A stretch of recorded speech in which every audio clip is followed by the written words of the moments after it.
Welcome, everybody. Today is September 1st, 2021. I can't believe it's September. That's awesome. I'm Trey Dobson, Chief Medical Officer at Southwestern Vermont Medical Center and an emergency medicine physician with Dartmouth Hitchcock Health. And this is Medical Matters Weekly, a show about the aspects of healthcare that matter to you most. My guest today is Kath Burns, the clinical supervisor for Vermont's COVID support programs and the quality director for Vermont Care Partners. I'll start off a little bit. First off, welcome, Kath. We're excited you're here.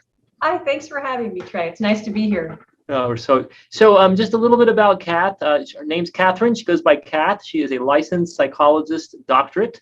She served in the current role at the Vermont Care Partners since 2015. She also worked in the Vermont Designated Agency system since 1997. And if you don't know what the Designated Agency system is, we're going to talk about that a little bit today.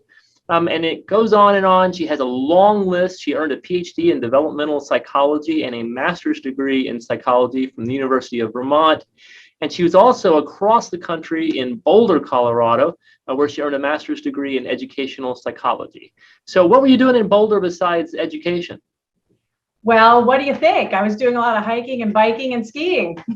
Absolutely, that's great. Yeah. I actually was just out that way last week myself and love the Flatirons and loved it. So that's great. Well, so tell us a little bit, skiing and out there when we're going to get into the work aspect, but let's get to know you a little bit.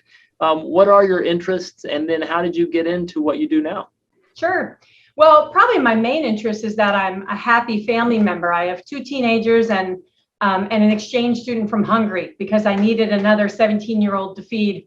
And so my interests are taking care of them, and I've got a really fun family, and we like to hike and bike and travel and do whatever we can, really. If it involves going up a hill, pretty much I'm in. And that's awesome. Yeah. I'm really lucky. I live in a great place, and I've been so thankful for having the interest that I do during this last stretch of time in particular. That's great. And you're in central Vermont, right? I'm up in Richmond, actually. I'm closer to Burlington. Mm-hmm. Okay. Yeah. And then, I got involved in this field, frankly, when I was still in college about 8,000 years ago, because I was interested in, understanding how people work more and figuring out how I could contribute. That's sort of the main theme, is finding a way to contribute. And I've done that in different ways. And I worked in Colorado in different roles for a while in schools, but then I came back to Vermont to finish my Ph.D. and then and got involved with the designated agency system then, and while I was finishing my degree, and then I became licensed as a clinical psychologist. So I have a great professional life. I do a lot of interesting things. Well, you're very optimistic, and I think that comes with what you do, and that's great to hear. So tell us a little bit about the Vermont Designated Agency, or designated agencies in general, and actually how they relate to the state of Vermont, because not all states have designated agencies, at least set up in this way. Yeah, they don't, and I think it is very unique to Vermont, and I think a really effective system. A lot of people don't realize that despite all of the frustrations people often feel with our system, we actually have some of the best rates of supporting people in the country. So the designated agency system is, the way it works is that the state of Vermont sets policy with the legislature, and then they essentially contract or work with different agencies to fulfill those policies. So they develop this designated agency system, which is a group of, there's 11 agencies that are designated to provide services to people who have mental health conditions, substance use disorders, and intellectual and developmental disabilities, and all of their families and neighbors and the community. So it's actually a very broad scope of work. And then in addition to that, there's 5 other agencies that are called special service agencies that have very specific purposes. So several of those serve only people with intellectual and developmental disabilities, and one serves only kids and youth. So about 17 or so in the state then. Yeah, 16. And they kind of mirror. Now, here's my understanding as an emergency medicine physician, and also in my work with, we have a local designated agency that's United Counseling Services. Brattleboro over and has a different designated agency, but generally they are that huge wraparound services, basically everything. And then they kind of mirror the health service areas that hospitals serve in some sort of fashion. Is that right? Yeah, more or less. There's definitely some overlap, but the idea is that the agencies are located in communities so they can be responsive to those unique community needs. And so while each agency is supposed to provide a certain core set of services like mental health emergency responding, they might do that in different ways depending upon where they are, because quite frankly, services in Burlington might look really different from services in Bennington County. And that's all right, because the needs might be different. Absolutely. It's totally all right, because it's great to have some standardization, because that's what leads to predictable outcomes. But then you need that inherent flexibility for different circumstances. You said that Burlington might have really strong services, but be lacking in one area. And Bennington might be the opposite, and Montpelier might be the opposite in Right. that way. So, Right. Yeah. so talk to me a little bit about these agencies that you've worked for and what you do exactly. Yeah. So I started out in Vermont. I was actually recruited through one of my professors to work for Washington County Mental Health.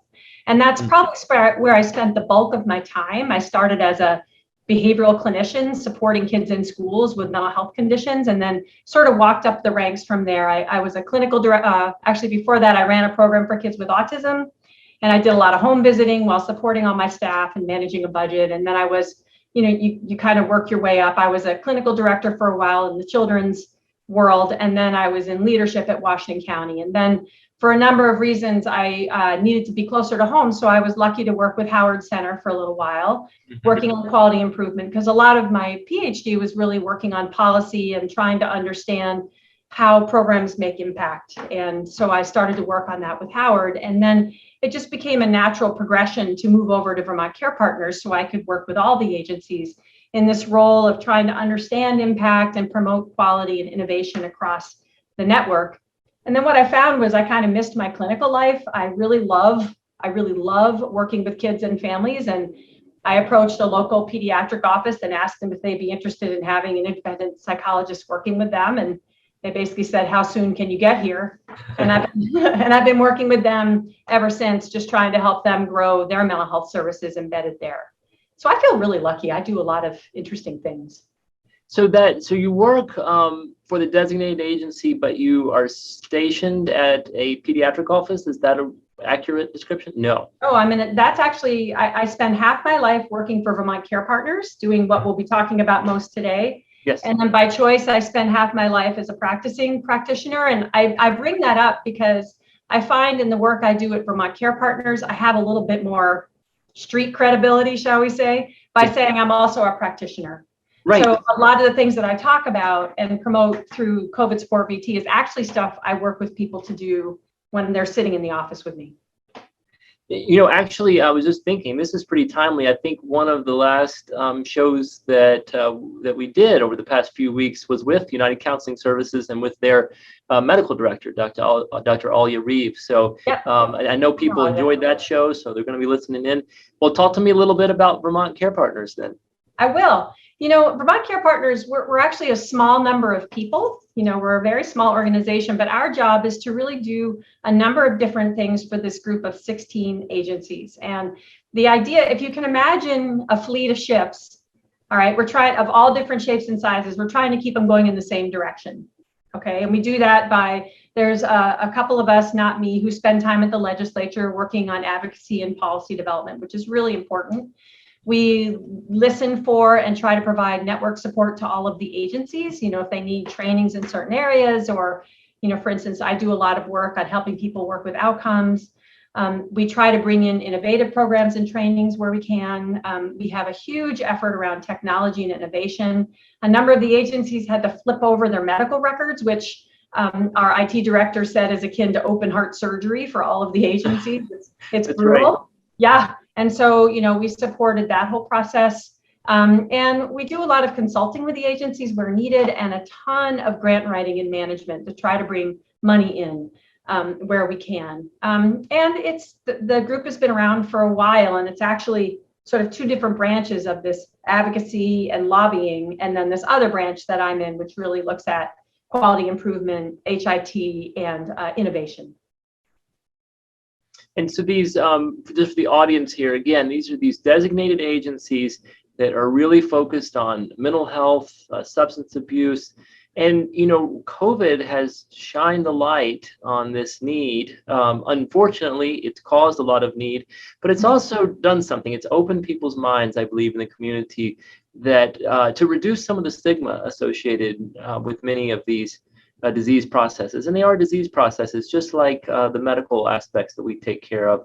So behind you on your backdrop, it says COVID Support Vermont. So what's your involvement there, and what does that mean? Yeah, let me tell you about that. And can I just add on, the agencies Please. work on mental health, substance use, but I really want to make sure people remember they also work on intellectual and developmental disabilities. Great, and oftentimes people fall across all those categories. Sure. Like humans don't like to be in one box. So I just want to make sure I had that out there. No, thank you. Yeah. So COVID Support VT. Okay. So when the state is declared a state of emergency because of a disaster, FEMA releases these funds for a crisis counseling program. And I worked on the same thing after Hurricane Irene, which I guess is just 10 years ago now. Right. And the point of these funds is to develop services and supports that augment existing supports to help promote wellness and coping during this time. Mm-hmm. And the genesis of all this was just what you were talking about. Stigma would keep people from, and fear of being made fun of or thought less of, would keep people from seeking supports when, frankly, when your house gets washed away by a flood, it's stressful. And a number of people develop mental health conditions because of that.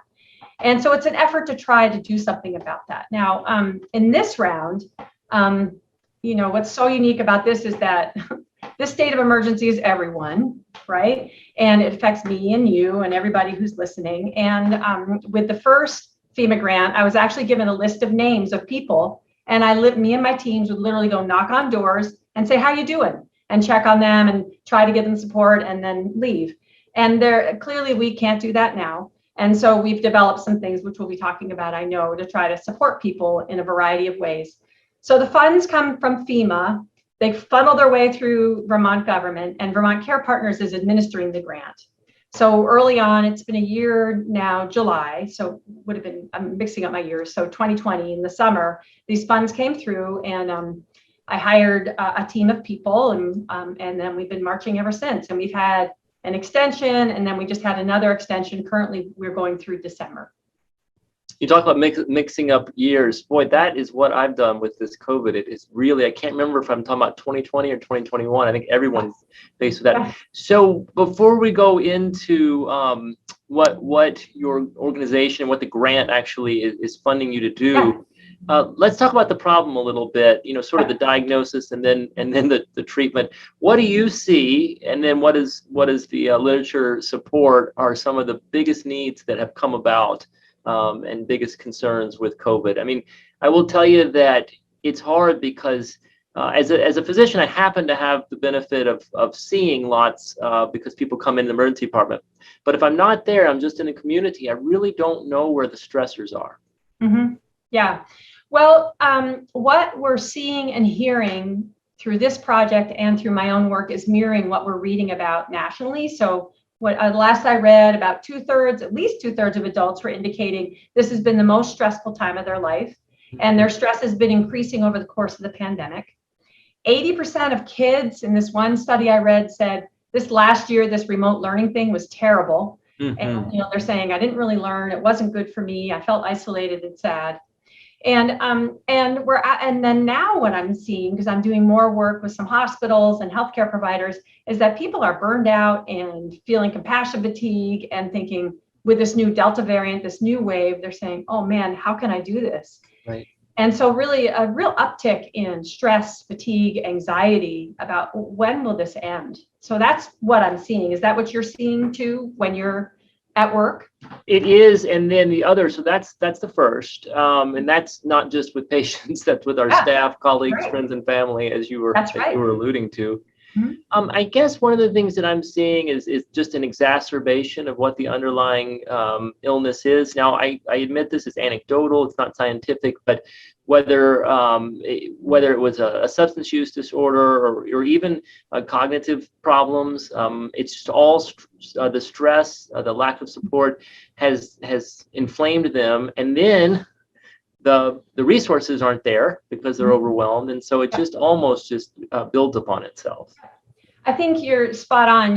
Nationally, what we're seeing is that anybody with a pre-existing mental health, substance use disorder, or medical condition, anyone with an intellectual disability, elders, although that's gotten a little better, transition age youth, so kids 18 to 24, persons of color, people who are already living in poverty. Who am I forgetting? Caregivers, that's like everybody. Caregivers, anybody. Essential workers, which goes beyond medical providers. Those are the people that are in your Quick Mart and at the grocery store, right?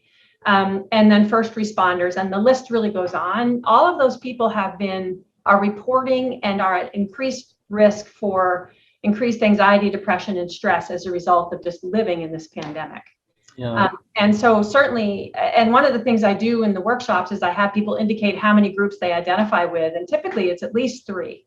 So it's like the more groups you're in, the more you're at risk of stress. And that's not to bum them out, but it's more, the first step is to be aware of your sort of risk for stress, so then you could do something about it. Right. So before we kind of go into some of what the program does to try to address these needs, I actually wanted to tell the audience something that's been on my mind, and you just brought it up, and it's really a part of almost everything that we're doing today. And that is, we talked about, you mentioned that the past year for students being at home, how difficult that was, and then how we're seeing the effects.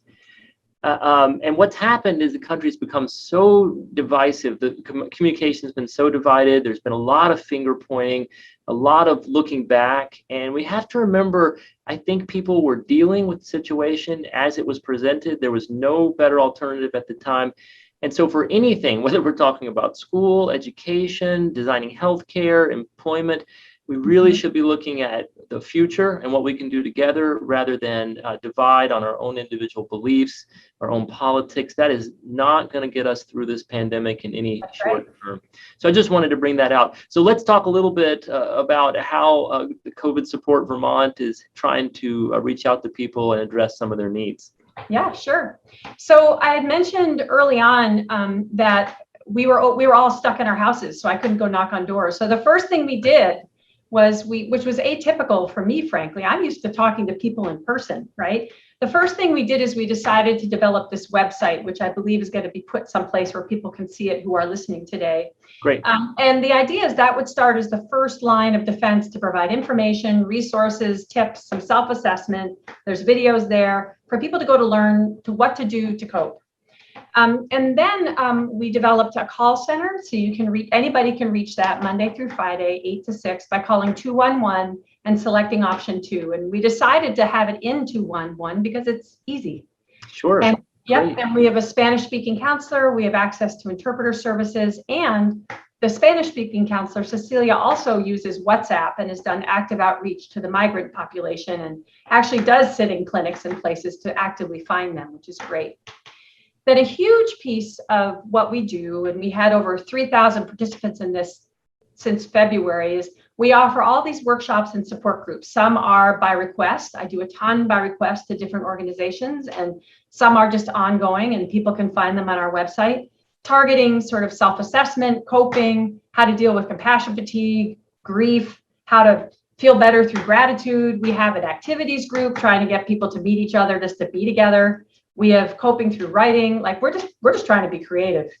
Tonight I'm running a workshop at 4:00 for parents about getting back to school. How's that going? How to cope.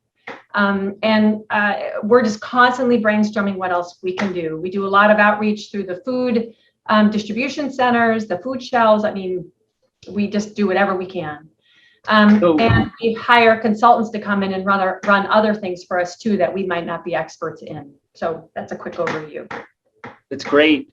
I'm going to ask a more difficult question. That's okay. How do you help staff become or continue being motivated and inspired with such a daunting task that likely you don't see the immediate result from what you're doing? And I can also imagine that at some point people can feel lost, because what is the answer? Because everyone wants an answer. I want an answer to a problem, especially as an emergency physician. What's the problem? Let me give the answer. And that's not the case with this situation. Right. Do you mean my staff or just people in general? Your staff, actually, just a little bit, the people doing the work there. I got to tell you, my staff is awesome. I've hired these people who they want to make a difference. They want to be helpful. I mean, this is a short-term grant. This is not like they're going to have this job forever. And these people, so Cecilia, Nate, Alex, Megan, these are people who answer the phone when you call, and they are people trained in the FEMA model. They want to make a difference, and that's part of how they cope. Is they're like, I'm in this darn thing. I may as well try to help people while I'm in it. And they all bring special talents that they also get to use. And we meet regularly together and we talk about things that are hard and we try to give each other breaks. And, there are times where I'm like, I'm a little overwhelmed and they pick something up and vice versa. We're a really good team. I feel extremely lucky to work with them.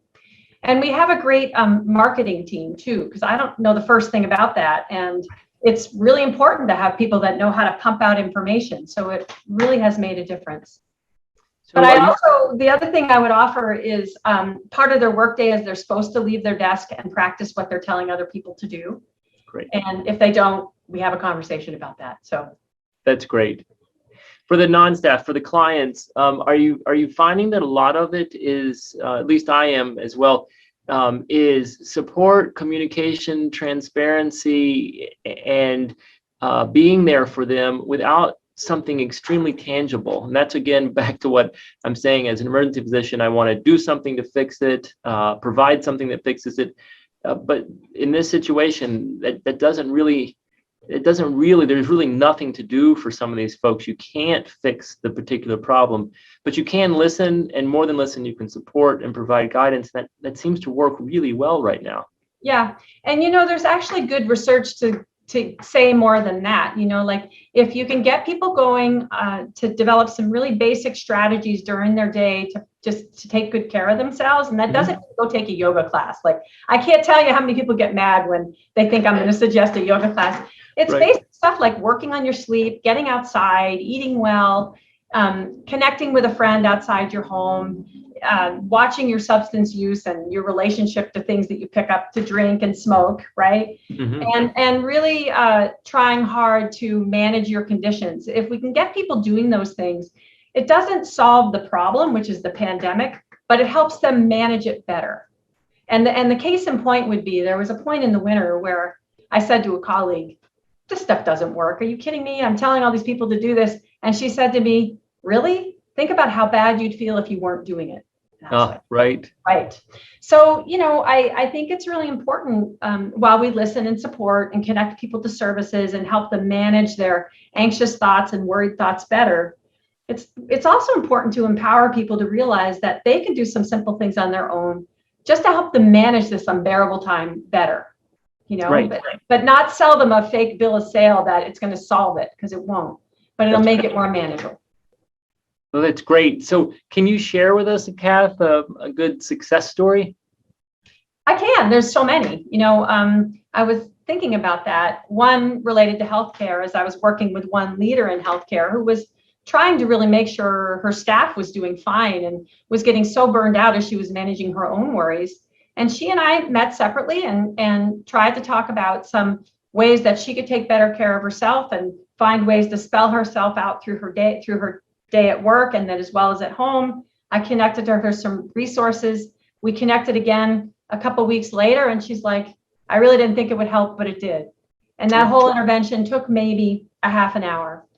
And then we get regular feedback from people who participate in our workshop saying, I'm just so thankful to have a little bit of time to think about how to take care of myself, and it makes a big difference.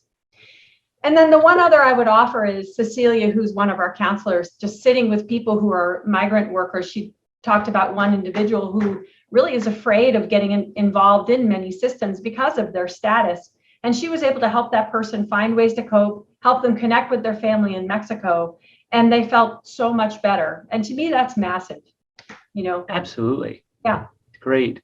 So what do you see are some of the next steps, and what are you looking forward towards, professionally and for the organization itself? Yeah.